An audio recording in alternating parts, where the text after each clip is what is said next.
Hebrews 9. Now indeed, even the first covenant had ordinances of divine service and an earthly sanctuary. For a tabernacle was prepared. In the first part were the lampstand, the table, and the showbread, which is called the holy place.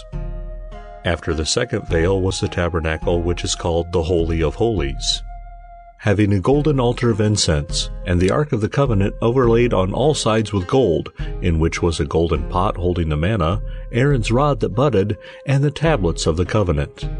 And above it cherubim of glory overshadowing the mercy seat, of which things we can't speak now in detail. Now these things having been thus prepared, the priests go in continually into the first tabernacle, accomplishing the services. But into the second the high priest alone, once in the year, not without blood, which he offers for himself and for the errors of the people. The Holy Spirit is indicating this, that the way into the holy place wasn't yet revealed while the first tabernacle was still standing, which is a symbol of the present age, where gifts and sacrifices are offered that are incapable concerning the conscience of making the worshiper perfect, being only, with meats and drinks and various washings, fleshly ordinances, imposed until a time of reformation. But Christ, having come as a high priest of the coming good things, through the greater and more perfect tabernacle, not made with hands, that is to say, not of this creation, nor yet through the blood of goats and calves, but through his own blood, entered in once for all into the holy place, having obtained eternal redemption.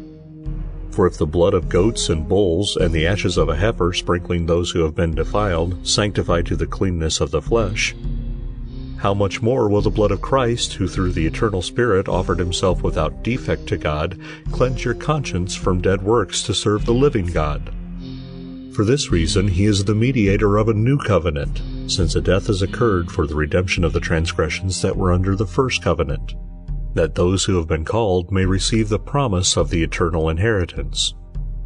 For where a last will and testament is, there must of necessity be the death of him who made it.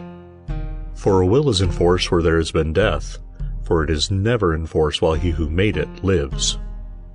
Therefore, even the first covenant has not been dedicated without blood. For when every commandment had been spoken by Moses to all the people according to the law, he took the blood of the calves and the goats, with water and scarlet wool and hyssop, and sprinkled both the book itself and all the people, saying, "This is the blood of the covenant which God has commanded you." Moreover, he sprinkled the tabernacle and all the vessels of the ministry in the same way with the blood. According to the law, nearly everything is cleansed with blood, and apart from shedding of blood, there is no remission. It was necessary, therefore, that the copies of the things in the heavens should be cleansed with these, but the heavenly things themselves with better sacrifices than these. For Christ hasn't entered into holy places made with hands, which are representations of the true, but into heaven itself, now to appear in the presence of God for us. Nor yet that he should offer himself often, as the high priest enters into the holy place year by year with blood not his own, or else he must have suffered often since the foundation of the world. But now, once at the end of the ages, he has been revealed to put away sin by the sacrifice of himself.